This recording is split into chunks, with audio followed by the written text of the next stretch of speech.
ಬಹಳಷ್ಟು ಜನಕ್ಕೆ ಗೊತ್ತಿರಬೇಕು, ಇವತ್ತು ನನ್ನ ಸರ್ಕಾರ ರಾಮನಗರ ಶಿಡ್ಲಘಟ್ಟಾಗೆ 400 ಕೋಟಿ ಕೊಟ್ಟಿದ್ದೀವಿ. ಕಾಸಿಲ್ದೇನೆ ಕೊಡಕ್ಕಾಗಲ್ಲ ಸಭಾಧ್ಯಕ್ಷರೇ. ಶುಗರ್ ಕೇನ್ ಪ್ರೊಡಕ್ಷನ್ ಅಲ್ಲಿ ಕರ್ನಾಟಕ 3ನೇ ಸ್ಥಾನ. ಶುಗರ್ ಕೇನ್ ರೈತರ ಪರವಾಗಿ ನಮ್ಮ ಸರ್ಕಾರ ನಿಲ್ತು, ಅವ್ರ ಪರವಾಗಿ ನಾವಿದ್ದೀವಿ ಅಂತ ಧೈರ್ಯ ತುಂಬಿದ್ವಿ. ಇವತ್ತು ಇಷ್ಟೇ ಅಲ್ಲ, ಬಹಳಷ್ಟು ಯೋಜನೆಗಳಲ್ಲಿ ನಾವಿದ್ದೀವಿ. 9,000 ಬೋರ್ವೆಲ್ಗಳು ನಮ್ಮ ಸರ್ಕಾರದಲ್ಲಿ ಬಡವರಿಗೋಸ್ಕರ, ವಿಶೇಷವಾಗಿ SC ST ಗೋಸ್ಕರ. ಇವತ್ತು ಬಾಬಾ ಸಾಹೇಬ್ ಅಂಬೇಡ್ಕರ್ ಅವರು ಬರೆದಿರೋ ಸಂವಿಧಾನ ನಮ್ಮ ಸ್ಫೂರ್ತಿ. ಬಾಬಾ ಸಾಹೇಬ್ ಅಂಬೇಡ್ಕರ್ ಅವರು ನಮಗೆ ಆದರ್ಶ. 2 ವರ್ಷ 11 ತಿಂಗಳು 18 ದಿನ ಟೈಮ್ ತಗೊಂಡು 1946 ಡಿಸೆಂಬರ್ 9 ಇಂದ 1949 ನವೆಂಬರ್ 26 ವರೆಗೂ ಈ ಡ್ಯೂರೇಷನ್ ಅಲ್ಲಿ ಸಂವಿಧಾನ ಬರೆಯುವಾಗ ಡ್ರಾಫ್ಟಿಂಗ್ ಕಮಿಟಿ ಚೇರ್ಮನ್ ಆಗಿದ್ರು ಬಾಬಾ ಸಾಹೇಬ್ ಅಂಬೇಡ್ಕರ್ ಅವರು. ಅವ್ರು ಅವತ್ತೊಂದು ಮಾತು ಹೇಳ್ತಾರೆ ಸಭಾಧ್ಯಕ್ಷರೇ, ಡ್ರಾಫ್ಟಿಂಗ್ ಕಮಿಟಿಯಲ್ಲಿ ಆರ್ಟಿಕಲ್ 143, ಇವಾಗ ಅದು ಆರ್ಟಿಕಲ್ 163 ಆಗಿದೆ. ಆರ್ಟಿಕಲ್ 163 ಅಲ್ಲಿ ಗವರ್ನರ್ ರೋಲ್ ಬಗ್ಗೆ council of minister should aid and advise the governor ಅಂತ ಒಂದು ಸಾಲಿದೆ. ಆದ್ರೆ ಇವತ್ತು ಡ್ರಾಫ್ಟ್ ಅಲ್ಲಿ ಅದು 143 ಅಲ್ಲಿ ಇತ್ತು ಸಭಾಧ್ಯಕ್ಷರೇ. ಅವತ್ತು ಡ್ರಾಫ್ಟಿಂಗ್ ಕಮಿಟಿಯಲ್ಲಿ 7 ಜನ ಸದಸ್ಯರಿದ್ರು. ಅದ್ರಲ್ಲಿ ಪ್ರತಿಯೊಬ್ರು ಹೇಳ್ತಾರೆ, ಮುನ್ಷಿ ಅವರು ಹೇಳ್ತಾರೆ, ಗವರ್ನರ್ ಅವರು ಸೆಂಟರ್ನ ಏಜೆಂಟ್ ಆಗಿರಬಾರ್ದು ಅಂತ. ಆ ಡ್ರಾಫ್ಟಿಂಗ್ ಕಮಿಟಿಯಲ್ಲಿ ಡಿಸ್ಕಸ್ ಆಗಿದ್ದು ಸಭಾಧ್ಯಕ್ಷರೇ. 3 ಡ್ರಾಫ್ಟ್ ಮೀಟಿಂಗ್ ಆಗುತ್ತೆ. ಆದ್ರೆ ನೋವಿನ ಸಂಗತಿ ಏನು ಅಂದ್ರೆ, ಇಷ್ಟೆಲ್ಲ ಜನಪರ ಯೋಜನೆಗಳನ್ನ ನನ್ನ ರಾಜ್ಯಪಾಲದ ರಾಜ ಅಂತ ನಾನು ಭಾವಿಸಿದ್ದೀನಿ. ಚಿಕ್ಕ ವಯಸ್ಸಿಂದ ರಾಜ್ಯಪಾಲರ ಹುದ್ದೆಯನ್ನು ಗೌರವಿಸಿದ್ದೀನಿ, ಇವತ್ತು ಗೌರವಿಸ್ತೀನಿ. ಆದ್ರೆ ಇಷ್ಟೆಲ್ಲ ಫ್ಯಾಕ್ಟ್ಸ್ ನ ರಾಜ್ಯದ ಜನತೆಗೆ ನನ್ನ ರಾಜ್ಯಪಾಲರು ಹೇಳಲಿಲ್ವೇ ಅನ್ನೋದೇ ಬೇಸರದ ಸಂಗತಿ. ಇವತ್ತು ಅವರಿಗೆ ವಂದನೆಗಳನ್ನ ಮತ್ತಷ್ಟು ಮಗದಷ್ಟು ಕೊಡೋದಕ್ಕಿಂತ ಮುಂಚೆ ಇವತ್ತು ಪೆನ್ಷನ್ ಸ್ಕೀಮ್ ಅಲ್ಲಿ, ಇವತ್ತು ಪೆನ್ಷನ್ ನ ಎಕ್ಸಿಬಿಷನ್ ಅಲ್ಲಿ ನಾವು ನಂಬರ್ 1 ಇದೀವಿ ಕರ್ನಾಟಕ. ಗ್ಯಾರಂಟಿಗಳು ಎಷ್ಟು ಸ್ಟೇಟ್ಗಳಲ್ಲಿ ಇಂಪ್ಲಿಮೆಂಟ್ ಆಗಿದೆಯೋ ನಮ್ಮ ಸ್ಟೇಟ್ ವಿ ಆರ್ ನಂಬರ್ 1 ಇದೀವಿ.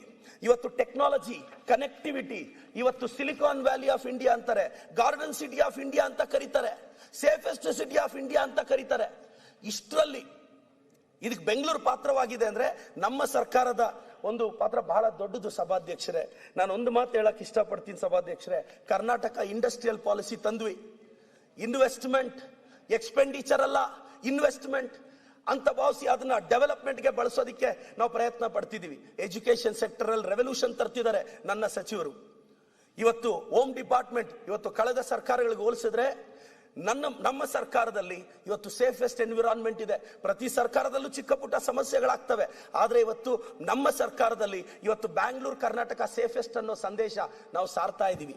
ಗ್ಯಾರಂಟಿಗಳಿಗೆ ನಾನು ಮತ್ತೊಮ್ಮೆ ಮಗದೊಮ್ಮೆ ನಾನೆಲ್ಲ ನನ್ನ ಸ್ನೇಹಿತರಿಗೆ ಕಲ್ಯಾಣ ಕರ್ನಾಟಕದ ರೀಜನ್ಗೆ ಅಭಿವೃದ್ಧಿಗೋಸ್ಕರ 5,000 ಕೋಟಿ ನಮ್ಮ ಸರ್ಕಾರ, ನಮ್ಮ ಮುಖ್ಯಮಂತ್ರಿಗಳು ಕೊಟ್ಟಿದ್ದಾರೆ ಅನ್ನೋದು ನನಗೆ ಖುಷಿಯಾದ ವಿಚಾರ ಸಭಾಧ್ಯಕ್ಷರೇ. ಚೀಫ್ ಮಿನಿಸ್ಟರ್ ಇನ್ಫ್ರಾಸ್ಟ್ರಕ್ಚರ್ ಡೆವಲಪ್ಮೆಂಟ್ ಪ್ರೋಗ್ರಾಮ್ಗೆ 8,000 ಕೋಟಿ ಕೊಟ್ಟಿದ್ದಾರೆ. ಗ್ಯಾರಂಟಿಗಳಿಗೆಲ್ಲ ದುಡ್ಡು ಖಾಲಿ ಆಗಿದ್ರೆ ಇಷ್ಟೆಲ್ಲ ದುಡ್ಡು ಕೊಡೋ ಅವಶ್ಯಕತೆ ಸರ್ಕಾರದ ಹತ್ರ ಇರ್ತಿರ್ಲಿಲ್ಲ. ಇವತ್ತು ನಮ್ಮ ಸರ್ಕಾರ ಇವತ್ತೇನಿದೆ, ಇವತ್ತು ಬರೀ ಚೀಫ್ ಮಿನಿಸ್ಟರ್ ಇನ್ಫ್ರಾಸ್ಟ್ರಕ್ಚರ್ ಡೆವಲಪ್ಮೆಂಟ್ ಫಂಡ್ಗೆ 8,000 ಕೋಟಿ ಕೊಟ್ಟಿದ್ದೀವಿ ಸಭಾಧ್ಯಕ್ಷರೇ. ಇವತ್ತು ಸೋಷಿಯಲ್ ಸೆಕ್ಯೂರಿಟಿ ಸ್ಕೀಮ್, ಬಡವರಿಗೆ ಆಶಾ ಕಿರಣ ಆಗಿದ್ದೀವಿ. ಇವತ್ತು ಗೃಹಲಕ್ಷ್ಮಿ, ಗೃಹ ಜ್ಯೋತಿ, ಇವತ್ತು ನಾವು ಹಳ್ಳಿಗಳಲ್ಲಿ ಕೇಳ್ತಾ ಇರ್ತೀವಿ, ಪಾಪ ಕರೆಂಟ್ ಬಿಲ್ ಕಟ್ಟಕ್ಕೆ ಕಾಸಿರಲ್ಲ ಅಂತ ಬಡವ್ರನ್ನ ನಾವು ಟಿವಿಯಲ್ಲೋ ಮಾಧ್ಯಮದಲ್ಲಿ ನೋಡ್ತಿರ್ತೀವಿ. ಇವತ್ತು ಪ್ರತಿ ಮನೆಗೂ ಜ್ಯೋತಿ ಆಗಿದೆ ನಮ್ಮ ಸರ್ಕಾರ. ಪ್ರತಿ ಗೃಹಲಕ್ಷ್ಮಿಯ ಮುಖದಲ್ಲಿ ಮಂದಹಾಸಕ್ಕೆ ಕಾರಣ ಆಗಿದೆ ನಮ್ಮ ಸರ್ಕಾರ. ಸ್ಟೇಟ್ ಇಷ್ಟರಲ್ಲಿ ಮಾತ್ರ ಅಲ್ಲ ಸಭಾಧ್ಯಕ್ಷರೇ, ನಾವು ಎನ್ವಿರಾನ್ಮೆಂಟ್ ಫ್ರೆಂಡ್ಲಿ ರಿನ್ಯೂವಬಲ್ ಎನರ್ಜಿ ಮೇಲೆ ನಮ್ಮ ಸರ್ಕಾರ ನೆಕ್ಸ್ಟ್ ಎಲೆಕ್ಷನ್ ಯೋಚನೆ ಮಾಡೋ ಸರ್ಕಾರ ಅಲ್ಲ ಸಭಾಧ್ಯಕ್ಷರೇ, ನೆಕ್ಸ್ಟ್ ಜನರೇಷನ್ ಯೋಚನೆ ಮಾಡೋ ಸರ್ಕಾರ ಸಭಾಧ್ಯಕ್ಷರೇ. ನೆಕ್ಸ್ಟ್ ಜನರೇಷನ್ ಬಗ್ಗೆ ನಮ್ಮ ಮುಖ್ಯಮಂತ್ರಿಗಳಾಗ್ಲಿ, ನಮ್ಮ ಸರ್ಕಾರ ಆಗ್ಲಿ ನೆಕ್ಸ್ಟ್ ಜನರೇಷನ್ ಬಗ್ಗೆ ಯೋಚನೆ ಮಾಡ್ತಿದೆ. ನಾವೆಲ್ಲ ತೀರ್ಮಾನಗಳು ಯಾವುದು ನೆಕ್ಸ್ಟ್ ಎಲೆಕ್ಷನ್ ತಗೊಂತಿಲ್ಲ ಸಭಾಧ್ಯಕ್ಷರೇ. ಇವತ್ತು 4,032 ಮೆಗಾವ್ಯಾಟ್ ಪವರ್ ಜನರೇಷನ್ ಮಾಡ್ತಿದೀವಿ, 28,000 ಮಿಲಿಯನ್ ಯೂನಿಟ್ ಎಲೆಕ್ಟ್ರಿಸಿಟಿನ ಜನರೇಟ್ ಮಾಡ್ತಿದೀವಿ. ಯಾಕೆಂದ್ರೆ ಇದು ನೆಕ್ಸ್ಟ್ ಜನರೇಷನ್ಗೆ ಒಂದು ಪ್ಲಾನ್ ಇಟ್ಕೊಂಡು ಮಾಡ್ತಿರೋದು ಸಭಾಧ್ಯಕ್ಷರೇ. ಮಾರ್ಜಿನಲೈಸ್ಡ್ ಕಮ್ಯುನಿಟಿನ ಮೈನ್ ಸ್ಟ್ರೀಮ್ ತರಬೇಕು ಅನ್ನೋ ನನ್ನ ಸರ್ಕಾರದ ಪ್ರಯತ್ನ ಹೆಜ್ಜೆಗೂ ಯಶಸ್ವಿ ಹತ್ರ ನಡೀತಾ ಇದೆ. 100 ಕೋಟಿ ರೂಪಾಯಿ ಪೋಸ್ಟ್ ಮೆಟ್ರಿಕ್ ಸ್ಕಾಲರ್ಶಿಪ್ ಸಭಾಧ್ಯಕ್ಷರೇ. ಈ ನಾಡನ್ನ ನುಡಿಯನ್ನ ಬೆಳೆಸೋದ್ರಲ್ಲಿ ಎಲ್ಲರ ಪಾತ್ರನೂ ಇದೆ ಸಭಾಧ್ಯಕ್ಷರೇ. ಆದ್ರೆ ಅಲ್ಪಸಂಖ್ಯಾತರು, ಹಿಂದುಳಿದವರು, ಪರಿಶಿಷ್ಟ ಜಾತಿಯವರು, ಪಂಗಡದವರು ಇವ್ರಿಗೆಲ್ರಿಗೂ ಮೇಲ್ವರೆಗೂ ಪ್ರತಿಯೊಬ್ರು ಕಟ್ಟಿದ್ದಾರೆ ಸಭಾಧ್ಯಕ್ಷರೇ.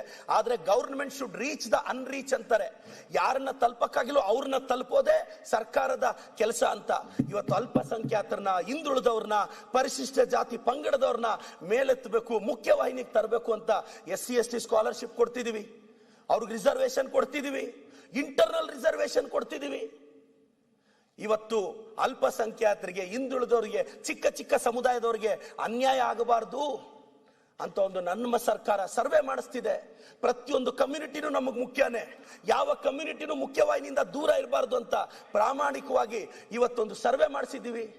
ನಾನು ಒಂದು ಅಲ್ಪಸಂಖ್ಯಾತ ಒಂದು ಚಿಕ್ಕ OBC ಕಮ್ಯುನಿಟಿಗೆ ಸೇರಿರ್ತಕ್ಕಂಥ ಒಬ್ಬ ವ್ಯಕ್ತಿ ಸಭಾಧ್ಯಕ್ಷರೇ. ನನ್ನ ಸಮುದಾಯದ ಜನಸಂಖ್ಯೆ ಎಷ್ಟು ಜನ ಇದ್ದಾರೆ, ಅವರ ಆರ್ಥಿಕ ಸ್ಥಿತಿಗತಿ ಏನು ತಿಳ್ಕೋಬೇಕು ಅನ್ನೋ ಕುತೂಹಲ ನನಗೂ ಇರುತ್ತೆ. ಇವತ್ತೊಂದು ಅವಕಾಶವನ್ನ ನಮ್ಮ ಸಿದ್ದರಾಮಯ್ಯ ಸಾಹೇಬ್ರ ನಮ್ಮ ಸರ್ಕಾರ ಮಾಡಿಕೊಟ್ಟಿದೆ ಅನ್ನೋದಕ್ಕೆ ನಮ್ಮ ಮುಖ್ಯಮಂತ್ರಿಗಳಿಗೆ ಅಭಿನಂದನೆ ಸಲ್ಲಿಸ್ತೀನಿ ಸಭಾಧ್ಯಕ್ಷರೇ. ಇವತ್ತು 423 ಇನ್ಸ್ಟಿಟ್ಯೂಷನ್ಸ್, ಅದರಲ್ಲಿ 119 ಮಹರ್ಷಿ ವಾಲ್ಮೀಕಿ ಶೆಡ್ಯೂಲ್ಡ್ ಟ್ರೈಬ್ ಹಾಸ್ಟೆಲ್ಸ್ ನ ಕಟ್ಟಿದೀವಿ. ಅಂದ್ರೆ ಇದು ST ಸಮುದಾಯದವರ ಬಗ್ಗೆ ನಮ್ಮ ಸರ್ಕಾರಕ್ಕಿರೋ ಕಾಳಜಿ ಸಭಾಧ್ಯಕ್ಷರೇ. IAS ಮಾಡಬೇಕು, ಡೆಲ್ಲಿಗೆ ಹೋಗ್ಬೇಕು ಅಂದ್ರೆ ದೊಡ್ಡ ದೊಡ್ಡ ಇನ್ಸ್ಟಿಟ್ಯೂಷನ್ ಅಲ್ಲಿ ಕೋಚಿಂಗ್ ತಗೊಳಕ್ ಕಾಸಿರಲ್ಲ. ವಿಜಯನಗರಗೋ ಚಂದ್ರಲೆ ಒಟ್ಟಿಗೋ ಬಂದ್ರೆ ಫೀಸ್ ಕಟ್ಟಕ್ ಕಾಸಿರಲ್ಲ. ಆದ್ರೆ ಬಡವನ ಹುಡುಗ UPSC ಟಾಪರ್ ಆಗ್ಬೇಕು, KPSC ಟಾಪರ್ ಆಗ್ಬೇಕು, ಅಪ್ಪಿ ತಪ್ಪಿ ಅವನು ಏಜ್ ರಿಲೇಟೆಡ್ ಅಕಸ್ಮಾತ್ ಏನೋ ಏಜ್ ಬಾರ್ ಆಗೋಗಿರುತ್ತೆ ಅಂತ ಇತ್ತೀಚಿನ ದಿನಗಳಲ್ಲಿ 5 years ರಿಲ್ಯಾಕ್ಸೇಷನ್ ಕೊಡ್ತು. ಇದು ಕರ್ನಾಟಕದ ಯೂತ್ ಪರವಾಗಿ ನಮ್ಮ ಸರ್ಕಾರ ಇದೆ ಅನ್ನೋದಕ್ಕೆ ಇದಕ್ಕಿಂತ ದೊಡ್ಡ ನಿದರ್ಶನ ಇನ್ನೊಂದು ಬೇಕಾಗಿಲ್ಲ ಸಭಾಧ್ಯಕ್ಷರೇ. ನಮ್ಮ ಸರ್ಕಾರಕ್ಕೆ, ಮುಖ್ಯಮಂತ್ರಿಗಳಿಗೆ ನಾನು ಅಭಿನಂದಿಸೋದಕ್ಕೆ ಇದ್ ಮಾಡ್ತೀನಿ. ಅದೇ ಅಲ್ಲ, ನಾವು ಏಜ್ ರಿಲ್ಯಾಕ್ಸೇಷನ್ ಕೊಟ್ರೆ ಅವ್ರು ಕೋಚಿಂಗ್ ಕೊಡಬೇಕಲ್ಲ ಅಂದ್ಬಿಟ್ಟು 1028 ಜನಕ್ಕೆ ಆಲ್ರೆಡಿ ಕೋಚಿಂಗ್ ಕೊಟ್ಟಿದೀವಿ ಸಭಾಧ್ಯಕ್ಷರೇ. ಅದಕ್ಕೆ 5,50,00,000 ಖರ್ಚು ಮಾಡಿದೀವಿ ಸಭಾಧ್ಯಕ್ಷರೇ. ಇಷ್ಟೇ ಅಲ್ಲ, ಎಕನಾಮಿಕ್ ಸೆಲ್ಫ್ ರಿಲಿಯನ್ಸ್ ಇರಬೇಕು. ಟೋಟಲ್ ಸ್ಟೇಟ್ ಅಲ್ಲಿ ಬಹಳಷ್ಟು ಹಾಸ್ಟೆಲ್ಸ್ ನ ಕಟ್ಟಬೇಕು ಅಂತ 502 ಹೊಸ ಹಾಸ್ಟೆಲ್ಸ್, ರೆಸಿಡೆನ್ಷಿಯಲ್ ಸ್ಕೂಲ್ಸ್ ನ ಕಟ್ಟಿ ಅಂತ ನಮ್ಮ ಮುಖ್ಯಮಂತ್ರಿಗಳು ಇವತ್ತು ಸರ್ಕಾರಕ್ಕೆ ಒಂದು ಕನ್ಸರ್ನ್ ಮಿನಿಸ್ಟ್ರಿಗೆ ಡೈರೆಕ್ಷನ್ ಕೊಟ್ಟಿದ್ದಾರೆ. ಅಷ್ಟೇ ಅಲ್ಲ, 100 Maulana Azad English medium schools upgrade ಆಗ್ತಿದೆ LKG ಇಂದ PUCಗೆ. ಮತ್ತೆ ಕರ್ನಾಟಕ ಪಬ್ಲಿಕ್ ಸ್ಕೂಲ್ ಸಭಾಧ್ಯಕ್ಷರೇ, ಸರ್ಕಾರಿ ಶಾಲೆ ಮಗು ತಮ್ಮ ಗಮನ ಕೇಳಕ್ ತರ್ತೀನಿ. ಲಾಸ್ಟ್ ಇಯರ್ ಕರ್ನಾಟಕದ ಹಾರ್ಟ್ ಸ್ಟಾಪರ್ ಅವ್ರ ತಾಯಿ ಗೃಹಲಕ್ಷ್ಮಿ ದುಡ್ಡಲ್ಲಿ ಆ ಹುಡುಗನ್ನ ಕಷ್ಟಪಟ್ಟು ಓದಿಸಿ ಬುಕ್ಸ್ ಕೊಟ್ರೆ ಆ ಹುಡುಗ ಸ್ಟೇಟ್ಗೆ ಆರ್ಟ್ಸ್ ಅಲ್ಲಿ ಟಾಪರ್ ಆದ ಸಭಾಧ್ಯಕ್ಷರೇ. ಇದು ಗೃಹಲಕ್ಷ್ಮಿಯ ತಾಕತ್ತು, ಪ್ರತಿ ಗೃಹಿಣಿಯರ ತಾಕತ್ತು. ನಾನು ಪ್ರತಿ ಕರ್ನಾಟಕದ ಪ್ರತಿ ಹೆಣ್ಣು ಮಗಳನ್ನ ಒಂದು ರಿಕ್ವೆಸ್ಟ್ ಮಾಡಕ್ ಬಯಸ್ತೇನೆ. ತಾಯಿ, ತಿಂಗಳಿಗೆ 2,000 ನಮ್ಮ ಸರ್ಕಾರ ಕೊಡ್ತಿದೆ. 5 ವರ್ಷ ತಿಂಗಳಿಗೆ 2,000 ಬಸ್ಸಲ್ಲಿ ಹೋದ್ರೆ ಫ್ರೀ, ಗೃಹ ಜ್ಯೋತಿ ಫ್ರೀ. ಕರ್ನಾಟಕದ ಪ್ರತಿ ಗೃಹಿಣಿಯ ಆಶೀರ್ವಾದ ನಮ್ಮ ಸರ್ಕಾರದ ಮೇಲೆ ಇರುತ್ತೆ ಅಂತ ಆ ಭಾವನೆಯಲ್ಲಿ ಖಂಡಿತವಾಗೂ ಇದೀನಿ ಸಭಾಧ್ಯಕ್ಷರೇ. ಅಷ್ಟೇ ಅಲ್ಲ, ಕನೆಕ್ಟಿವಿಟಿ ಇರಬೇಕು. ಕನೆಕ್ಟಿವಿಟಿ ಇಲ್ಲದೆ ಇದ್ರೆ ಯಾವ ಸಿಟಿನೂ ಡೆವಲಪ್ ಆಗಲ್ಲ ಅನ್ನೋದು ನಮ್ಮ ಸರ್ಕಾರದ ಉದ್ದೇಶ. ಅದಕ್ಕೆ ಬಹಳಷ್ಟು ದುಡ್ಡನ್ನ ಇದು ಮಾಡ್ತಿದೆ. ಟೂರಿಸಂ ತಮಗೆಲ್ಲ ಗೊತ್ತಿರ್ಬೇಕು ಸಭಾಧ್ಯಕ್ಷರೇ.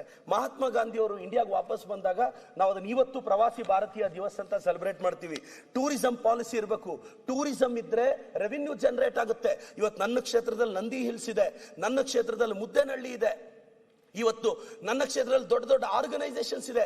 ಇವತ್ತು ಟೂರಿಸಂ ಬಂದಾಗ ಸ್ಥಳೀಯವಾಗಿ ಎಷ್ಟು ಅನುಕೂಲ ಆಗುತ್ತೆ ಅಂತ ಅದ್ರ ಬಗ್ಗೆ ನನಗೆ ಗೊತ್ತು ಸಭಾಧ್ಯಕ್ಷರೇ.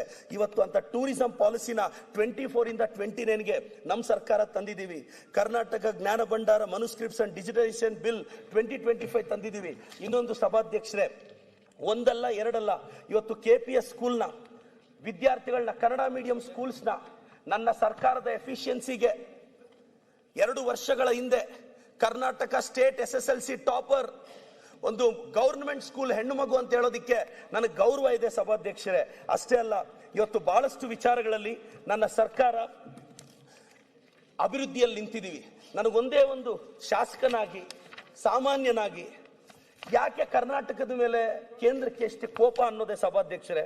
ಗುಜರಾತ್ಗೆ 3,200 ಕಿಲೋಮೀಟರ್ ರಸ್ತೆ ಕೊಡ್ತಕ್ಕಂಥ ಕೇಂದ್ರ ಕರ್ನಾಟಕಕ್ಕೆ ಬರೀ 1,800 ಕಿಲೋಮೀಟರ್ ಕೊಡುತ್ತೆ, ಮಹಾರಾಷ್ಟ್ರಕ್ಕೆ 12,000 ಕಿಲೋಮೀಟರ್ ಕೊಡುತ್ತೆ. ಇದು ಬೇಜಾರಾಗುತ್ತೆ ಸಭಾಧ್ಯಕ್ಷರೇ. ಸಹಾಯಧನ್ಯ ಕೊಡಿ ಅಂತ ಕೇಂದ್ರಕ್ಕೆ ಕೇಳಿದ್ರೆ ಬರೀ 6% ಕೊಡ್ತಾರೆ, ಉತ್ತರ ಪ್ರದೇಶಕ್ಕೆ 20% ಕೊಡ್ತಾರೆ. ಅದು ನೋವಿನ ಸಂಗತಿ. ಈಗ ಅಲಿಯನ್ಸ್ ಅಲ್ಲಿ ಇರ್ತಕ್ಕಂಥ ಆಂಧ್ರ ಪ್ರದೇಶ್ಗೆ 23% ಕೊಡ್ತಾರೆ. ಕರ್ನಾಟಕದಲ್ಲಿ ಅರ್ಧ ಇರೋ ಆಂಧ್ರ ಪ್ರದೇಶ್ಗೆ 23% ಅಂತೆ. ಆಂಧ್ರದಲ್ಲಿ 2% ಕರ್ನಾಟಕಕ್ಕೆ ಬರೀ 6% ಅಂತೆ. ಸಭಾಧ್ಯಕ್ಷರೇ, ಇದೆಲ್ಲ ಸೆಂಟ್ರಲ್ ಗವರ್ಮೆಂಟ್ ವೆಬ್ಸೈಟ್ ಅಲ್ಲಿರೋ ಡೇಟಾ. ಸಭಾಧ್ಯಕ್ಷರೇ, ರಿಸರ್ವ್ ಬ್ಯಾಂಕ್ ಆಫ್ ಇಂಡಿಯಾ ತನ್ನ ವೆಬ್ಸೈಟ್ ಅಲ್ಲಿ ಪಬ್ಲಿಷ್ ಮಾಡಿರೋ ಡೇಟಾ ಓದ್ತಿದ್ದೀನಿ ಸಭಾಧ್ಯಕ್ಷರೇ. ನಾನು ಇವತ್ತು ಎಲ್ಲದರಲ್ಲೂ ಕರ್ನಾಟಕಕ್ಕೆ ಮೋಸ ಆಗ್ತಿದೆ, ಕರ್ನಾಟಕಕ್ಕೆ ತೊಂದರೆ ಆಗ್ತಿದೆ. ಈ ನೋವನ್ನ ನಾವು ಯಾರ ಹತ್ರ ಹೇಳೋದು? ಕನ್ಸ್ಯೂಮರ್ ಪ್ರೈಸ್ ಇಂಡೆಕ್ಸ್ 2 ರಿಂದ 4 ಇರ್ಬೇಕು ಸಭಾಧ್ಯಕ್ಷರೇ. ಕರ್ನಾಟಕ 2.34 ಕನ್ಸ್ಯೂಮರ್ ಪ್ರೈಸ್ ಇಂಡೆಕ್ಸ್ ಅಲ್ಲಿ ನಾವು ಕರೆಕ್ಟ್ ಆಗಿದ್ದೀವಿ ಕರ್ನಾಟಕದವರು. ಮಹಾರಾಷ್ಟ್ರ 0.89, ಗುಜರಾತ್ 0.58. ಗುಜರಾತ್ ಮಾಡಲ್ ಅಂತಲ್ಲ ಸಭಾಧ್ಯಕ್ಷರೇ, ಇದು ಸೆಂಟ್ರಲ್ ಗವರ್ಮೆಂಟ್ ಅವ್ರ ವೆಬ್ಸೈಟ್ ಅಲ್ಲಿ ತೆಗೆದಿದ್ದ ಸಭಾಧ್ಯಕ್ಷರೇ. ಕನ್ಸ್ಯೂಮರ್ ಪ್ರೈಸ್ ಇಂಡೆಕ್ಸ್ ಅಲ್ಲಿ 0.58 ಗುಜರಾತ್, ಉತ್ತರ ಪ್ರದೇಶ 1.71, ಅದು -1.71. ಆದ್ರೆ ಕರ್ನಾಟಕ 2.34. ಅಂದ್ರೆ ಪರ್ಚೇಸಿಂಗ್ ಪವರ್, ಇಂಡಿವಿಜುವಲ್ ಲಿಬರ್ಟಿ, ಪ್ರತಿಯೊಂದರಲ್ಲೂ ನಮ್ಮ ಸರ್ಕಾರ ಇವತ್ತು ಜನಪರವಾಗಿದ್ದೀವಿ ಸಭಾಧ್ಯಕ್ಷರೇ. ಇವತ್ತು ಫೈನಾನ್ಷಿಯಲ್ ಡಿಸಿಪ್ಲಿನ್ ಇಲ್ಲ ಅಂದ್ರೆ ಇಷ್ಟು ದೊಡ್ಡ ರಾಜ್ಯವನ್ನ ಮುನ್ನಡೆಸಕ್ಕಾಗಲ್ಲ ಸಭಾಧ್ಯಕ್ಷರೇ. ನಾವೀಗಾಗಲೇ 2.5 ವರ್ಷನ ಕಂಪ್ಲೀಟ್ ಮಾಡ್ತಾ ಬರ್ತಿದೀವಿ. ನನ್ನ ಮುಖ್ಯಮಂತ್ರಿಗಳಿಗೆ, ಉಪಮುಖ್ಯಮಂತ್ರಿಗಳಿಗೆ, ನನ್ನ ಸರ್ಕಾರಕ್ಕೆ ಮತ್ತೊಮ್ಮೆ ಮಗದೊಮ್ಮೆ ಧನ್ಯವಾದ ಹೇಳ್ತಾ ಇದ್ದೇನೆ.